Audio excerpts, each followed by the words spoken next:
Sandra Dewi pernah ditinggalkan Art gara-gara beri THR setahun gaji. Sandra Dewi pernah ditinggalkan asisten rumah tangga, Artnya. Di mana Artnya sempat keluar dari rumah bukan karena masalah besar, melainkan karena tunjangan hari raya, THR, yang diberikan terlalu besar dan dianggap sudah cukup. Fakta tersebut diungkap oleh Fitri Tropika dalam kanal YouTube pribadi miliknya. Aku kan Sobi, teman, ya jadi tahu banget semuanya, kepribadian Sandra Dewi.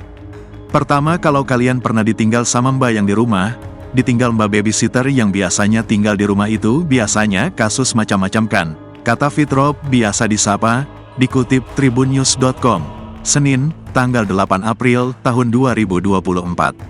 Sandra Dewi doang yang ditinggal gara-gara ngasih THR kebanyakan, lanjutnya. Sandra Dewi yang berada di samping Fitrop membenarkan terkait hal itu, di mana pembagian THR untuk Artnya itu diberikan langsung oleh sang suami, Harvey Moise. Sandra kemudian menyebut Harvey Moise memberikan THR setara dengan 1 tahun masa kerja sang Art.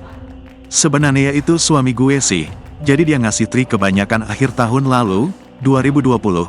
Mungkin karena susternya merasa sudah cukup nih ya enggak balik lagi, bu udah cukup buat setahun, ungkap Sandra Dewi. Padahal pemberian THR tersebut dilakukan hanya untuk memberikan apresiasi terhadap kerja dari Artnya. Namun sang Art tidak kunjung kembali ke rumah lantaran THR tersebut sudah menutupi kehidupannya untuk 1 tahun ke depan.